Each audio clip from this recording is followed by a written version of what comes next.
Hello and welcome to Project Merlin, the podcast series about some of the darkest secrets in Britain's recent history. I'm Dr. John Hogg, reader in 20th century history at the University of Liverpool. And I'm investigative journalist Susie Boniface. Together, we're delving into the biggest ever declassification of nuclear records to get closer to the truth that lies behind decades of government cover-up. So the Merlin database, which we're decoding and researching at the moment, is a cache of over 28,000 documents held at the Atomic Weapons Establishment. And it was built to hold information about the radiation exposure of troops at nuclear weapons tests. The Ministry of Defence always denied that they came to any harm, but Susie's work over the last 20 years has uncovered a massive programme of medical monitoring and harmful practices that suggest that the opposite is true. And the work we're doing is adding more detail about this as we go through. And we'd like to say at this point that the interpretations and opinions expressed on this podcast will differ and are the personal views of each individual who appears, and they don't necessarily reflect the position of the University of Liverpool. So today we're talking about Operation Totem and some of the files that we found around this. This Totem was 2 British atomic bomb tests that were carried out in Australia in 1953. And joining us today to discuss these documents and the bigger issues are 2 people who are each experts in their own way. Liz Tynan is a professor at James Cook University, who's a prominent author and researcher of the atomic test program in Australia, with several books and many wonderful publications. So welcome, Liz. Thank you. And Karina Lester is a Yankunytjatjara Anangu woman and second-generation survivor of the British nuclear tests. So welcome, Karina. Thank you for having me. And before we begin our discussion, I want to take a moment to acknowledge the deep and enduring history, culture and spiritual traditions of the Aboriginal and Torres Strait Islander peoples of Australia that have been passed down through countless generations. And as we enter into our talk today, let us do so with respect for that history and with an openness to listen deeply and with a commitment to truth-telling. And in doing so, we honour the custodians of the world's oldest one of the world's oldest cultures, and recognise the strength, wisdom and contributions of Aboriginal and Torres Strait Islander peoples, past, present and emerging. Now, I recommend, if you haven't heard it, dear listener, go back and listen to our Operation Hurricane episode. Now, that was the first British bomb test. It was done at sea off the Australian coast. And Totem was the follow-up to that. It was done in the Outback of South Australia almost to the day a year later. And as well as the 2 atomic blasts, there were 5 radioactive experiments called kittens, which tested the way the bombs were being set off, some of the components of the weapons, and they themselves caused lots of toxic, poisonous fallout. Now, the reason that Totem took place is sort of complicated. We'll try not to get too deeply into it, but Hurricane was this atomic bomb. It happened successfully. Britain was in the nuclear club, but very shortly after Hurricane, the Americans inconveniently set off a hydrogen bomb, which was many, many times more powerful and immediately made our weapon like a pea shooter. And there was now a race to get the H bombs. And to do that, you need a lot more plutonium. So for Hurricane, we had 1 nuclear plant producing it at a place called Windscale up in Cumbria. It was very expensive and it just produced plutonium for our weapons project.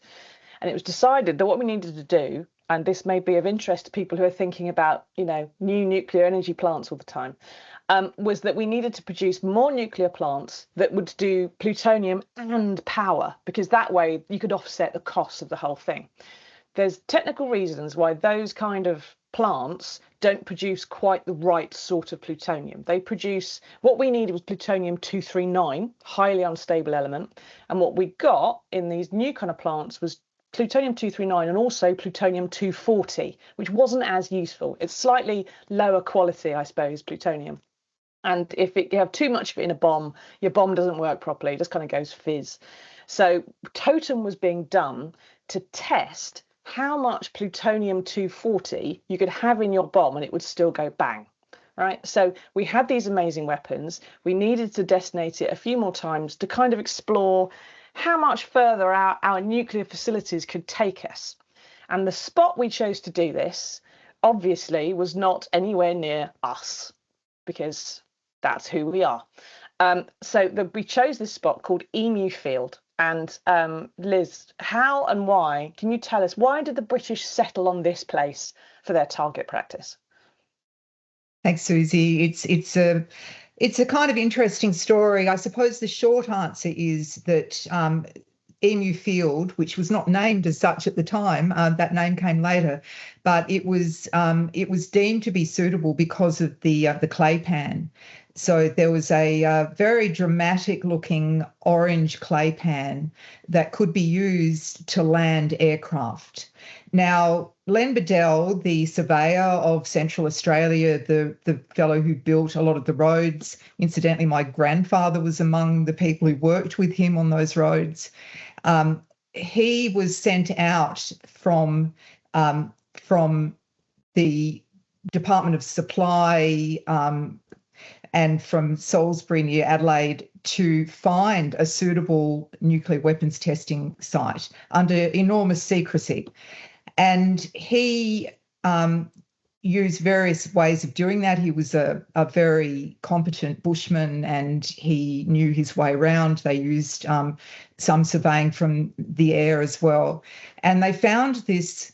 They already knew of the existence of a nearby clay pan, which turned out not to be suitable, but then they found what came to be the Emu clay pan, which I have been to. It's one of the most dramatic things you can imagine. This strip of bright orange in the middle of the desert, and that was the one of the main reasons they chose that particular site.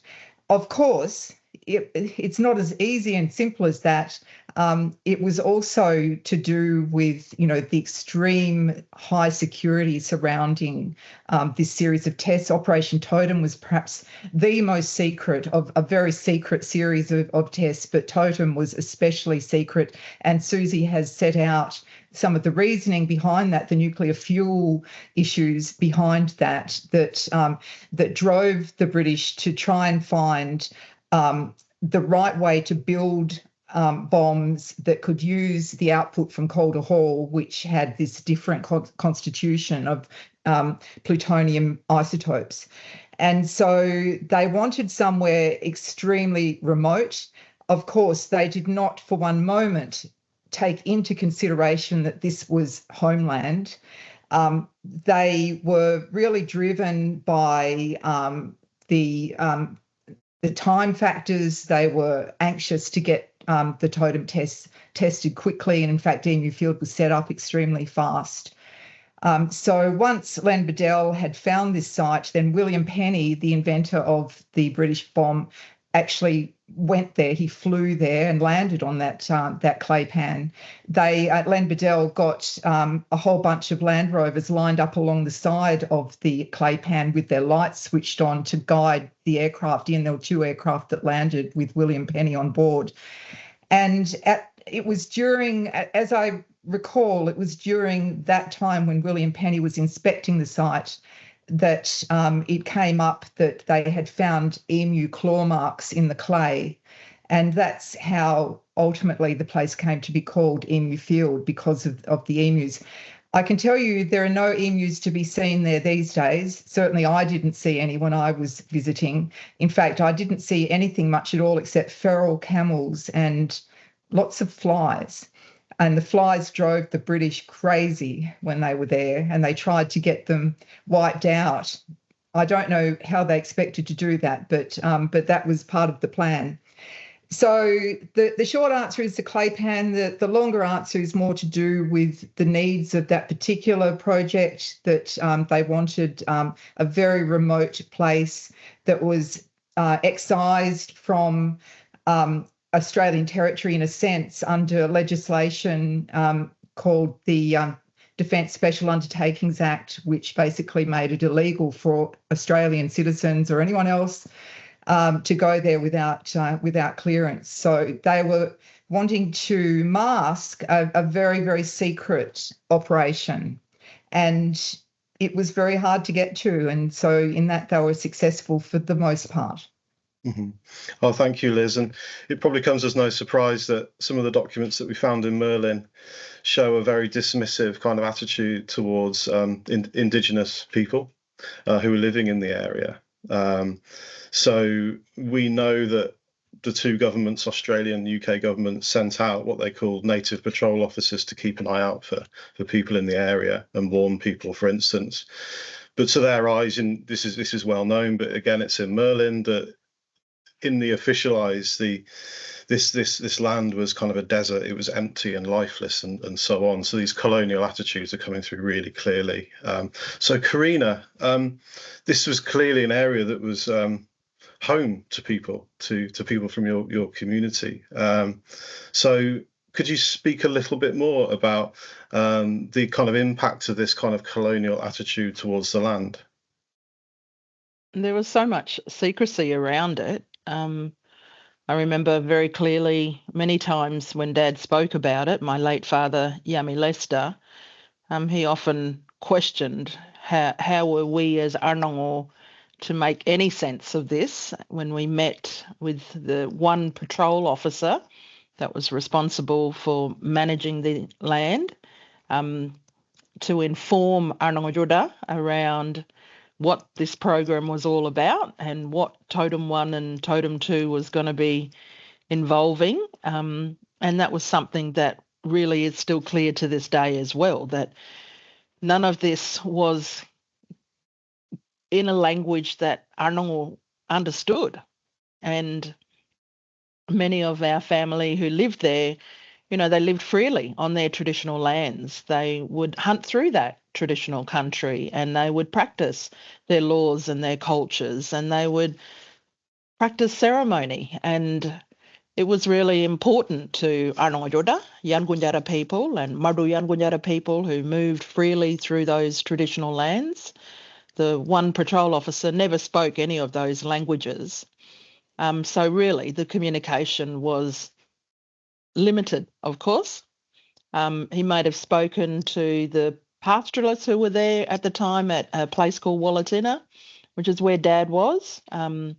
and Mrs. Cullinan were the pastoralists on Granite Downs Station, and Walla was an outstation. Wallatina was an outstation to Granite Downs, and Mr. and Mrs. Cullinan were the white pastoralists who were there. So the one patrol officer, Mr. McDougall, I believe, he was communicating with them, but really never consulted and engaged with Arnongo in Yankunytjatjara language, in Madu Yankunytjatjara language, and never got their consent.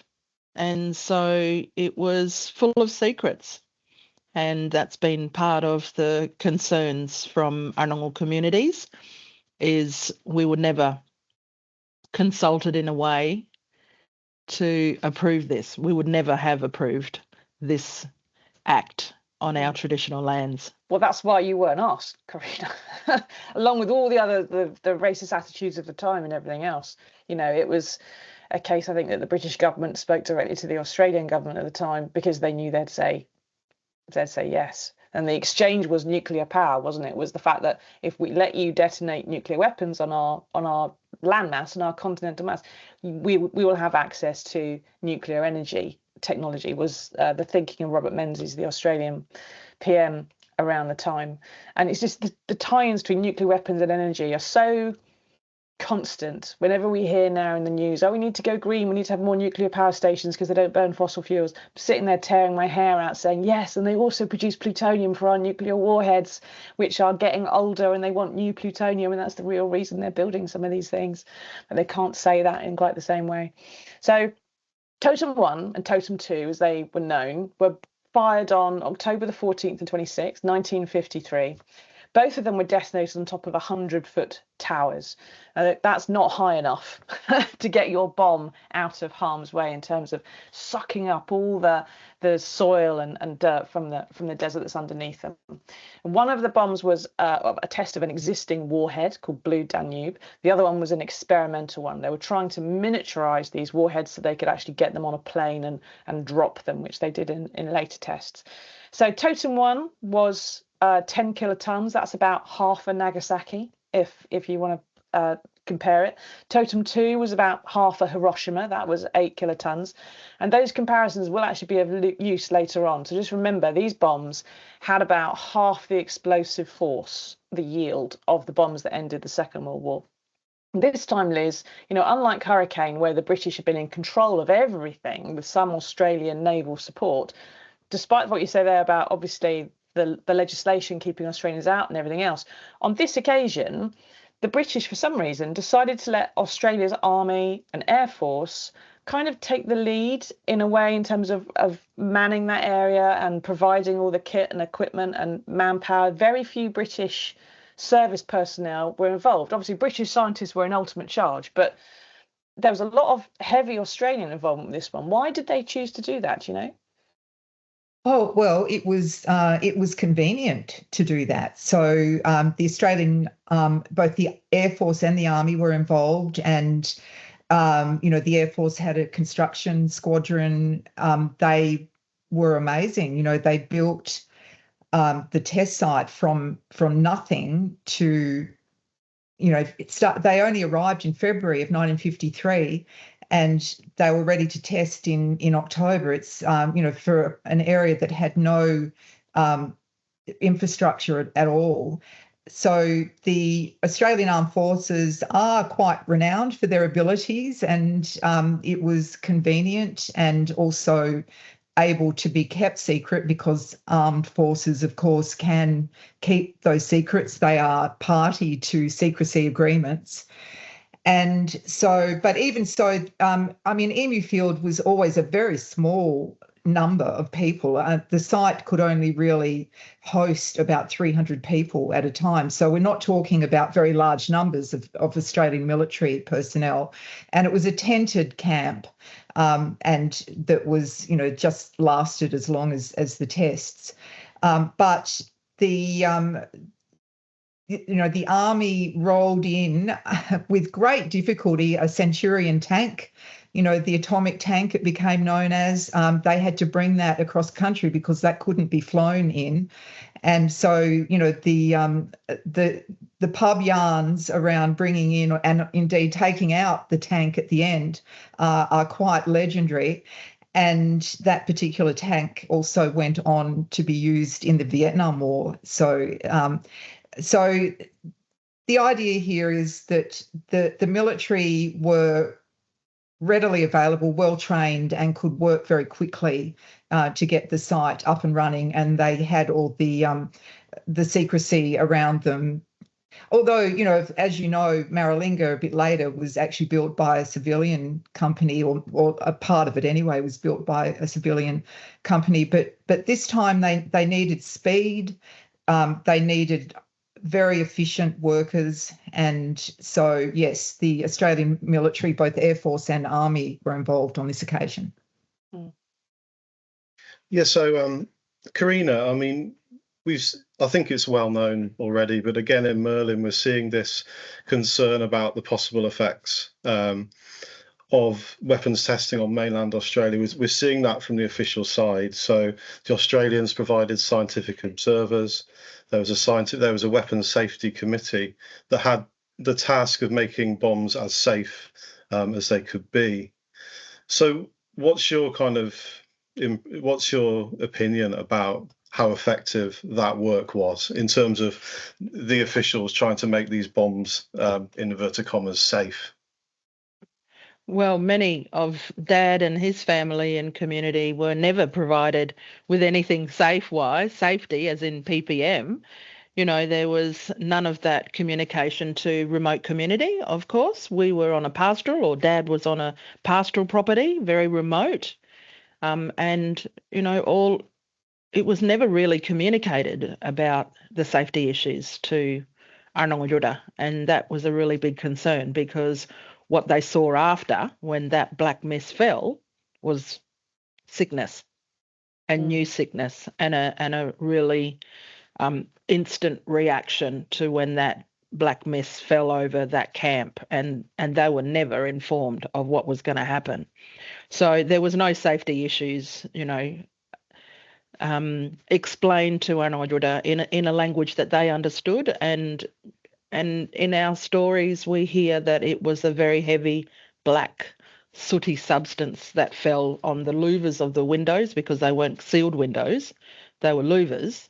And so, Mr. and Mrs. Cullinan were wiping things down with black soot. So they would have been exposed, those pastoralists. Any civilian around in the area may have been working on another pastoral property further south. Mabel Creek area, they would have been exposed to that fallout. And no one was ever spoken to about the need to cover up and protect themselves from it. Mm. But can I just say that the safety committee wasn't formed until 1955. So there was no safety committee at the time of Totem. And those three observers, of those three so-called Australian observers, one of them was Ernest Titterton, who was a nuclear insider, a British physicist who had been part of the Manhattan Project. So he was no friend to anyone involved, in Australia. He was keeping those secrets. He and Leslie Martin, who was an Australian defence scientist and by all accounts a fairly straight sort of guy, but they Martin was not party to the same level of information that Titterton received, and neither of them really knew the true nature of particularly Totem 2, but either of them really. Titterton did do his own experiments during Operation Totem, so he was actually much more knowledgeable than Leslie Martin. The other observer was Alan Butemont, who was the chief scientist for the Department of Supply, who had actually spent quite a bit of time working as a civil servant in London and was kind of an insider in that sense. He was a New Zealander as well. So there was really no Australian government oversight over safety. And even when the Safety Committee was formed in 1955, well, I'm sure you all know just what reputation that Safety Committee had, particularly when it was really taken apart at the Royal Commission. So, what Karina is saying about the lack of safety is absolutely right.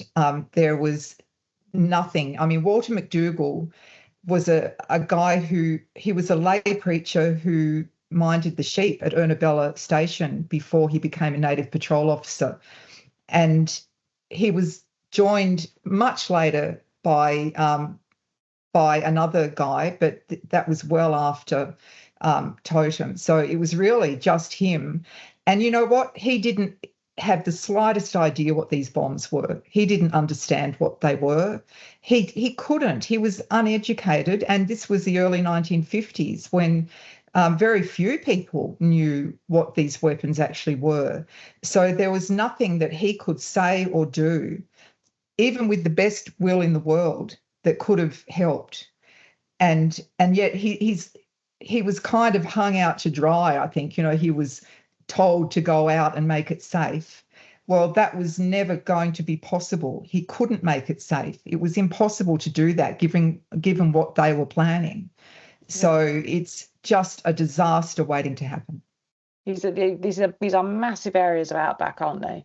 And you've got people living a nomadic, transitory lifestyle going through it. One person is being asked to track through vast expanses of desert, people who he cannot talk to, and who don't understand him, and he doesn't understand why he's telling them to stay away.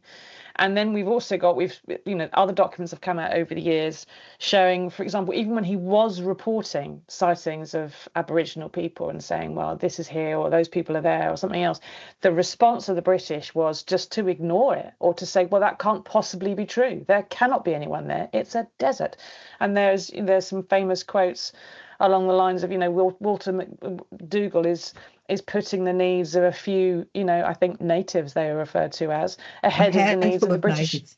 A handful of natives over the needs of the British Empire.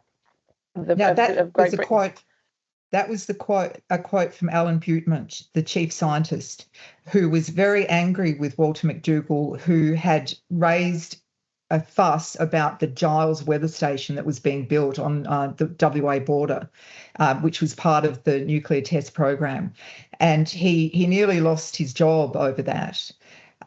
So that was an Australian official who made that comment. But my looking at a lot of the documents around Totem, the British attitude, and this came through in the Royal Commission, was very much, this is nothing to do with us. Whatever is happening with Aboriginal people in that territory, that is the Australian government responsibility. We don't know and we don't want to know. And so they refused at the time to take responsibility, and they refused to accept responsibility later when the Royal Commission attempted to hold them to account. And so it was, an appalling dereliction of duty by both governments, I think, in not properly considering safety, not properly consulting with the people. But as Karina rightly says, they would never have consented if they had been asked to give their consent. It would never have happened. And so, every stage of this, there are really arrogant decisions being made about how this project is going to proceed. And, we can see the outcome of all of that. Yeah. And of course, some of the stuff they were doing, they were trying to insist to Australia, to campaigners who were saying, no, do we really want to do this?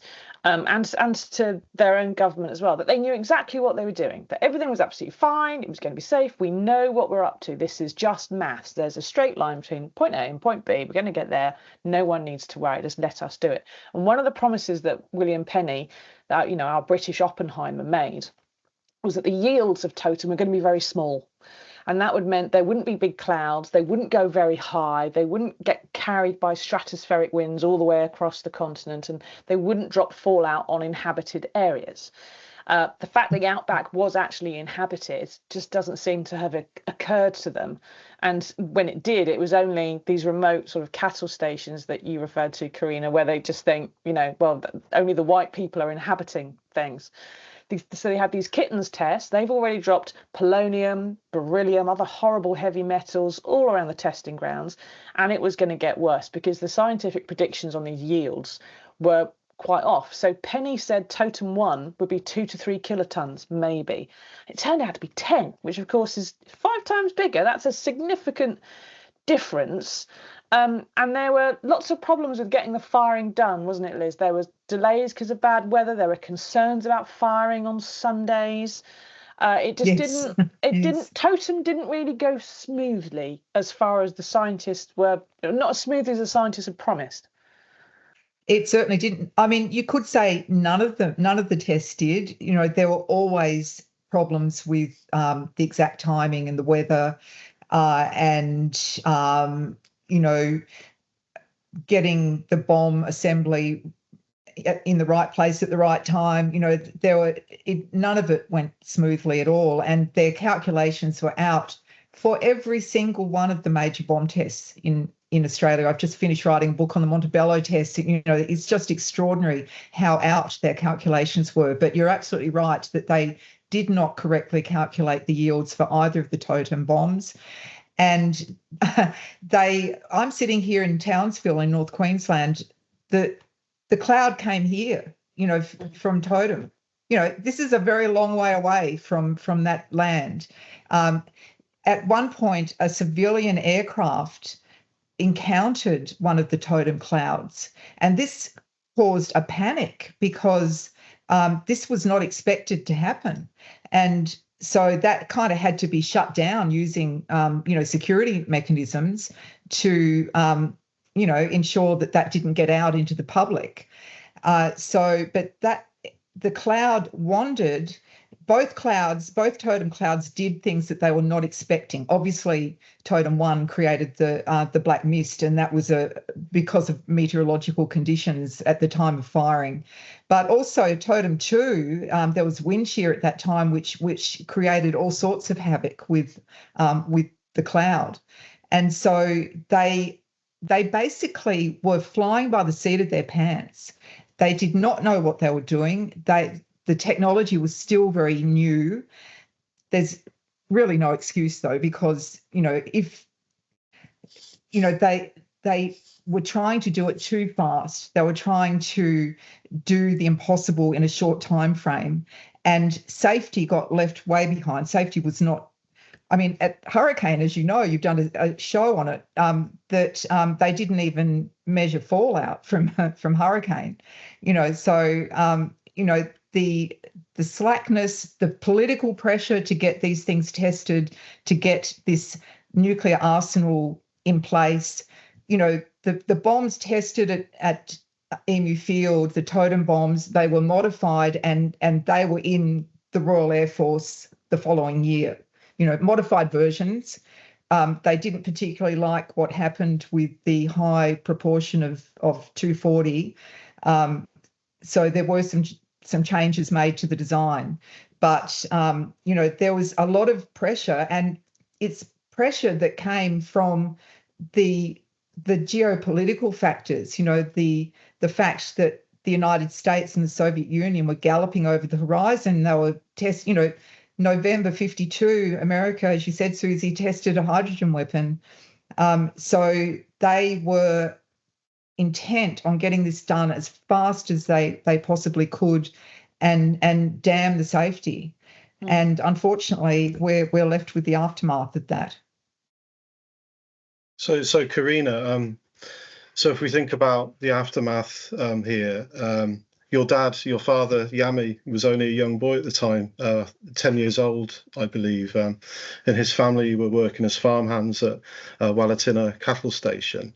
So if you're happy to, could you describe what Yami's experience was? Yeah, well, as a young man, he was just, having fun growing up while his parents were working on the pastoral property with Mr. and Mrs. Cullinan, and Nana would work doing domestic chores as supporting Mrs. Cullinan in doing all of the domestic stuff. And my grandfather was very much involved in the station handling and station work, working with horses and cattle. And there was a group of them. We were all family living there at the time. They still lived a semi-traditional way. They were living in the sand dune country. They'd built their traditional shelters, what we call garngor. And there's a number of them in the sand dunes just behind from the current homestead that's there now. And so he was enjoying life. He was a young boy. I mean, Dad was born in the bush, so it's give or take, but he may have been 10, maybe 12 years of age, because it fell on his date of birth. He had a 1941 date of birth. So he would have been 12, turning 12 when that test went off, or it just turned 12 if we can give him an age. So just a young boy just coming into manhood, learning traditionally from his elders and big brothers that were living around that community as well at Walladata. And so he was enjoying life, and he really had this interest in the pastoral. He loved horses, and he was very skilled. He taught us children how to ride horses and how to live off the land. And so, those skills were passed on. But he was there when that ground shook, and then what he witnessed was this black mist and then the chaos that fell over the camp. There was panic in the sand dunes, Nana, when they witnessed, because they were always outdoors, they knew dust storms. Dust storms come with wind and debris that gets picked up, but this one was dark and it travelled silently, but they could see it, which really put fear into Arnongyuda, who were there at that time, who witnessed it. It fell silently over camp, very heavy over the camp. And then Nana's memory and her testimony was that it came with a toxic smell as well. So these were these eyewitness lived experiences that they gave evidence in the Royal Commission. And it was the oral history, and that lived experience is what really drove Dad to talk up, because of what he'd gone through after that black mist fell over his eyes and over his body. It was a slow and gradual process, and 4 years later, at a young age of maybe 16, 17, he his world turned into complete darkness. And so things really changed dramatically for Dad, and he has lived experience and memory of many of the elders within that camp at Walladada, where people died within hours of the black mist falling over the camp. So yeah, as a young boy witnessing that and the panic, and then, you know, family burying family, and then the gradual process for him losing his sight, and then his world completely turning into darkness was traumatic. Without any explanation. He didn't know why his body was going through what it was going through, and what he was experiencing and witnessing. And it took something away from him, something that, you know, he had no understanding of why it all happened. And I think when something like that traumatic happens to you, I think you want to have answers, or you want to try and get some sort of answers as well. Yeah. So you've got this horror unfolding on the ground at Wallatina, amongst everybody there who don't really know what's going on. Maybe the people who own the cattle station have been told by McDougall, but word just hasn't got round. They don't know what this is, but there's this horrible, poisonous, stinky foul black mist that's falling over their camp, on their tents, on their shelters, on their pans. It's falling in the water holes. So even if they are surviving this, you know, it's something that perhaps, you know, I remember reading some of Yami's testimony, talking about people going to the water holes and you couldn't drink from it because it had this stuff on there. And what was happening as far as the British were concerned was none of this was happening. What happened at Totem was they started flying sampling missions through the clouds. And for the first time, there was a converted Canberra bomber flown by a wing commander called Geoffrey Dennin, who flew some cuts through the Totem cloud up high, in order to get samples for the scientists so they could figure out what was going on. And his flight log says the cloud's very thick. It's got the appearance of a dense London fog, which just shows what your frames of reference are. It's a bit like fog, just like we have here back in London. How unusual, fog in the outback. And he was showing that the dose rate meters were showing a peak of 2,000 Roentgen an hour, which is massive. There was turbulence in there. Now, when he landed, he and his crew were some of the first to get the blood and urine testing that went on to become endemic through the testing program, and which we are now uncovering, and which the British government have lied about for a long time. But they started to get their testing there, concluded they didn't have any fission products inside them, so it was all done without undue hazard to personnel, according to official reports. Dennin got the Air Force Cross. He lived into his 90s. He said a little radiation is always good for you. And when he landed, there was some problems with the way the meters had worked in the cockpit. And so the crews wanted to go back up for Totem 2 and say, well, we'll double check it. We'll go back up again. It was fine. And William Penny said to Dennin, go home, boy. You've done enough. I cannot authorise such a thing a second time. And of course, we now know it was authorised again and again and again and again for subsequent tests and for service personnel. But so on the ground, you've got this situation where they are not being tested. They're not being checked. They don't appear to exist. They're not being told what happened, and they're just living with this massive contamination all around them. And then when Yami finally came forward, Liz, it was Ernest Titterton again who was the pivotal thing. I'd never met him or heard from him or anything else. Obviously, he's long dead now. But every time I read about him, he just seems like the world's biggest arsehole. Sorry, there's no other word to describe him.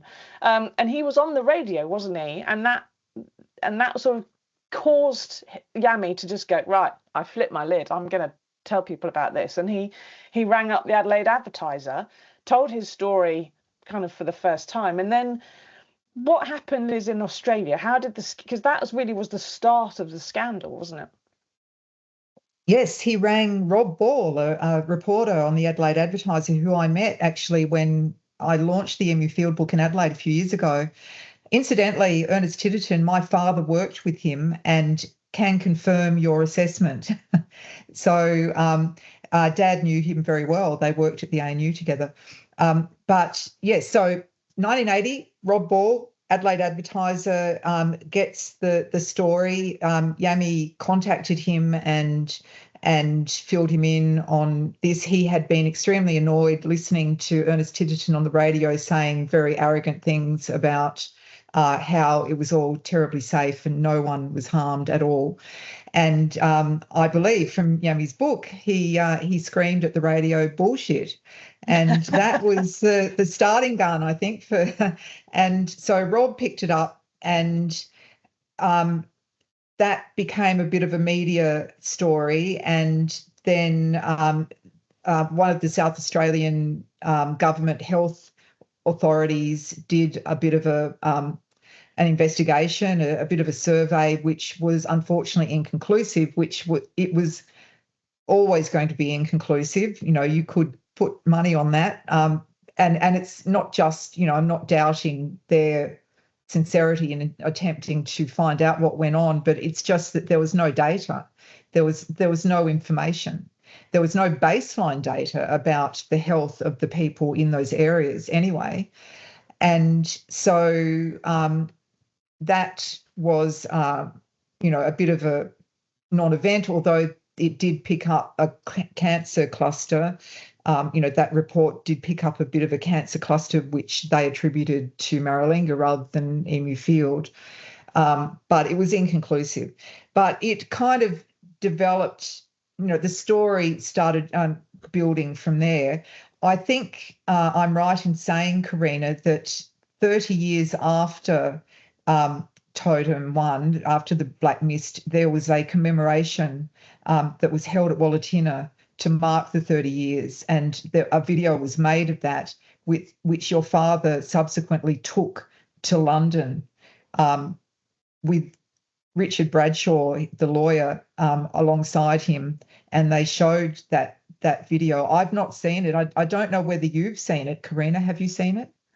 No, I have to say I haven't seen it, but I'd love to see it. I will try and look around for it and see what we can find, because I believe Karma may have been around at that time. They were there when they were getting evidence and, eyewitness testimonies when the Royal Commission was happening, because McClellan did eventually go out to Wallatina and sit down and speak with Dad's family and the broader community as well around what happened that day, 1953. So 1983 then was the commemoration of the 30 years, and that just after that, that's when your father went to London, and that did start to get some attention and was one of the factors that led to the Royal Commission, which of course also went to London, as you would be well aware. They set up camp in London for, 6 weeks or so, and tried to hammer the Thatcher government into releasing files. And when the files started flowing, they flowed so fast that the lawyers found it very difficult to keep up with the volume of material and to make sense of it. That's a repeated tactic.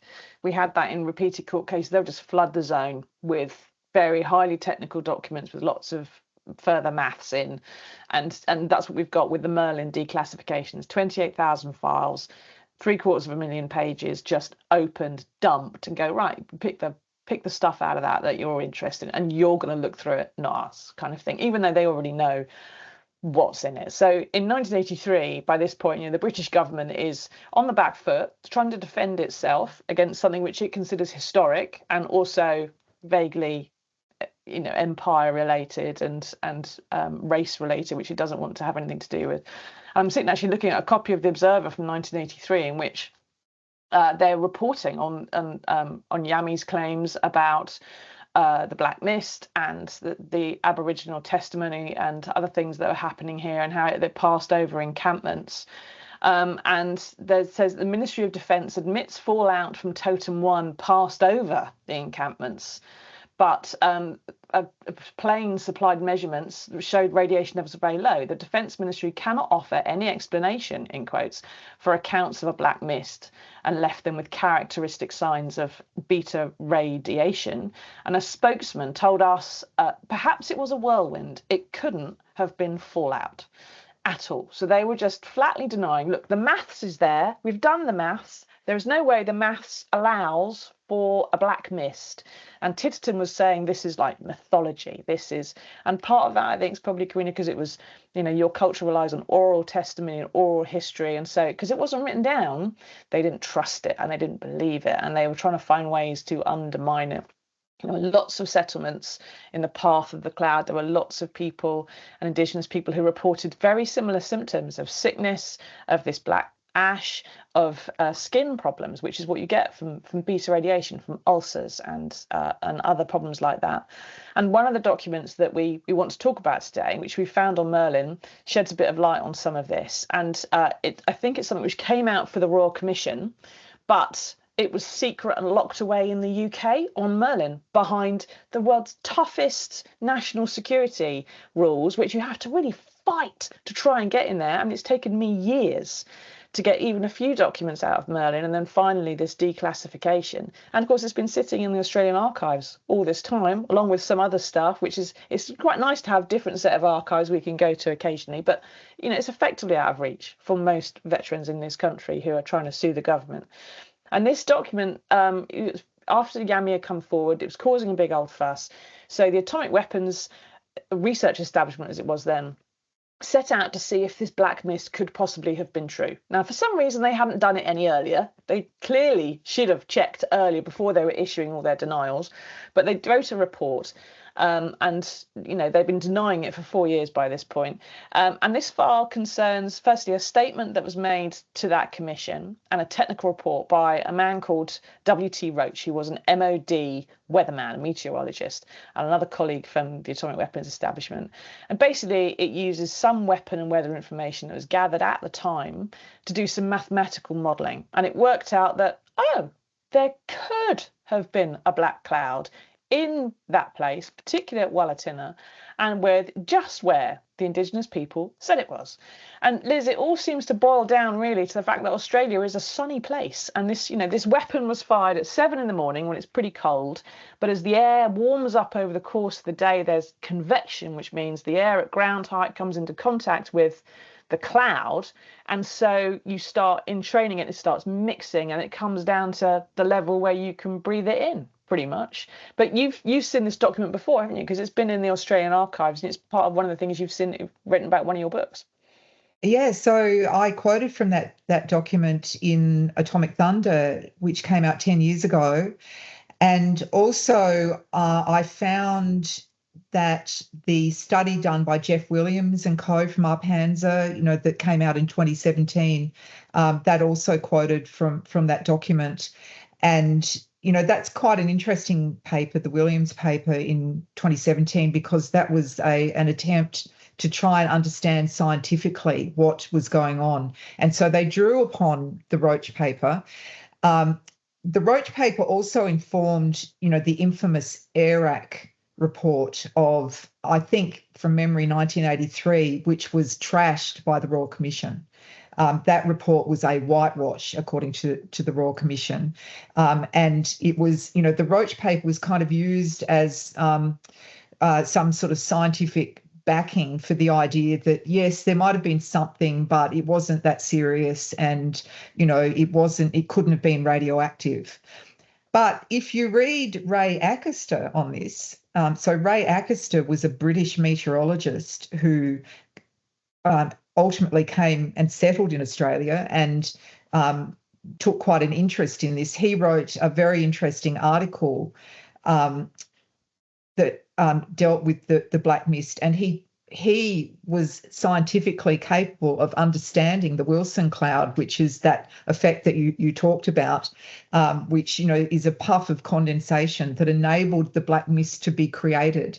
So Acaster, who sadly is no longer with us, but did write quite a bit about the meteorological effects from the nuclear tests from a position of scientific understanding. His paper on the black mist is really interesting, and he has no doubt that the black mist, I mean, no one has any doubt that it existed, but what he was saying, what Acaster was saying, was that it was toxic, and it was toxic for these reasons. So, that's actually quite an important document, I think, that paper. One of the things in this report that we found says that gives a rate of 150 micrograms of radioactive particles in a cubic meter. Now, if you remember, listener, all the way back at the start, I said that Totem had about half the yields of Hiroshima and Nagasaki. Well, Hiroshima and Nagasaki were airbursts. They didn't suck up loads and loads of dust and dirt from the ground. The fallout was relatively minimal compared to Totem. So even though they were less powerful weapons, they actually, because they were nowhere nearer the ground, they sucked up loads of this dust and dirt. And then, because of the convection and the heat, as they heated up in the black mist that formed, you had this 150 micrograms per cubic meter. Now, that if you had that just normal dust in the air, you would be coughing and choking, just normal standard dust. That is unhealthy. And when it's radioactive particles, what you've got is that the report reckons the peak dose rates at Totem were about 13 millisieverts an hour. Now that compares to about 0.3 millisieverts per hour in Japan as an estimate. So it's 30 to 100 times more dust in the air and poisonous radioactive dust than you had after Hiroshima and Nagasaki, which I think most people wouldn't necessarily appreciate or assume when you just judge it on the yields. Now, we've got a lot of reports, haven't we, Karina, about the kind of beta radiation and sickness and problems that we've experienced at Walla. But also, I mean, you're an ambassador for the International Campaign Against Nuclear Weapons, so you've heard loads of testimony from other people around the world, from Marshall Islanders, from Gilbertese and so on, and they've got very, very similar stories to tell, haven't they, even without a mist. Absolutely. They all speak of, things falling from the sky and things falling heavy. And it's really, incredible that there are so many parallels right around the globe when you hear these stories. And many of them, especially in the Pacific region and, right around the world, it is all about that lived experience and what they witnessed and what they saw. That impacted, Indigenous peoples of the world and around this world. And it just raises all these other issues. Like these are human rights issues as well. And I think the more we talk with one another, the more we go, there are so many common messages and so many common illnesses that we suffer from today, generations down the track. And so it is something that is passed on, and it is something that we carry, and it is a traumatic experience that it just heavy, it's a heavy load for those of us that are in this affected community space who, speak up about this and try to hold our governments of the day, accountable for those actions that they have done and what they've done. And you look at the crazy world that we're in now, it's just unbelievable. And our stories are yet so important in this conversation as well of what's happening 2026. So it's really, important. Our lived experience and those stories that we have are so important in speaking up really strongly about making those who are making these decisions to play and continue to build and create and make these, that we're really not ready as a society to be, putting up and are we ever really ready when, if there is ever a nuclear war, it'll be the end of us as humans. And that's a big, scary story, that is. Yeah. Well, there's one thing, I suppose, the benefit of having some of these things starting to come out is that governments have to start addressing and admitting things that they've denied for a long time. I mean, this 150 micrograms per cubic meter, that was invisible radiation they detected afterwards. So you have this black mist pass over the camp, everyone's taking shelter. When it's gone, people come out and start going, crikey, what's happened? And it's at that point, about half an hour after the black mist, that you get this invisible but very heavy amount of radiation passing across, which is just when people are out and starting to wander around and everything else. I mean, Liz, these kind of documents seem to show the Royal Commission and Australia in a slightly different light, perhaps. What do you think? Oh, well, the documents are very interesting. I do notice that the British archives keeps things more secret than the Australian archives does.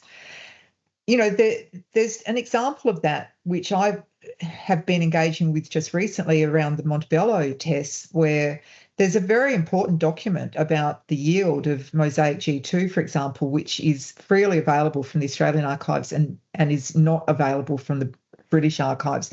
So you have to wonder what is that? When documents can be sourced here, like that Roach document that you've been talking about, which has been in the Australian archives since the time of the Royal Commission and has been accessed by Jeff Williams, the Arpanza scientist.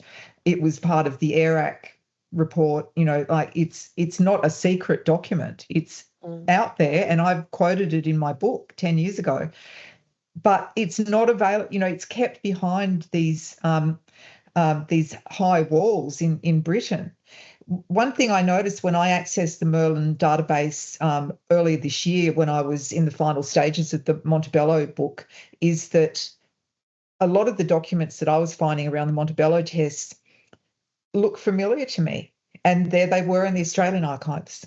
Yeah. Now, so it adds to the kind of the allegations of unnecessary secrecy, and what we've got here, this allegations of criminality as well, about misconduct. If you're locking up stuff on the grounds of national security and it's already open and published, then that is an unlawful use of the Public Records Act, and it is criminal. It is criminal misconduct. And some of our veterans in this country that may not have had access to what's in Australia have been denied the information, maybe the any war pensions and things that can come out of it as a result. It's not a small thing. Just to say, well, it's published here, but it's secret there. It's not okay to have done that at all. Now, John, I know that we've found some other documents, haven't we, about that lead on from this. It's a horrible rabbit hole, but there's sea dumping of this radioactive waste and lots of other stuff, which we wanted to try and get to today, but I think we've probably run out of time. Yeah, I mean, we were quite surprised with the document about sea dumping, and Liz and Karina, we might have to have another episode to talk about this, and because I think that's what we're finding in Merlin. Like you said, there's a lot of duplicates. We're finding things that we know exist elsewhere, but it's the difficulty in finding those really new pieces of information. So that's really the work we're trying to carry out, is finding those new pieces of data. But we are going to have to wind it down for today. So Liz and Karina, thank you so much for your time, your contributions, your very open and honest opinions, and your testimony. So we really appreciate your time. Yeah, thank you so much. And we'll see you again next time, dear listener. We'll be talking to the man whose court battle with the MOD led to the creation of the Merlin database in the first place. And we'll be telling him some of the secrets that we're now uncovering, and he was always denied by the MOD. We'll see you then.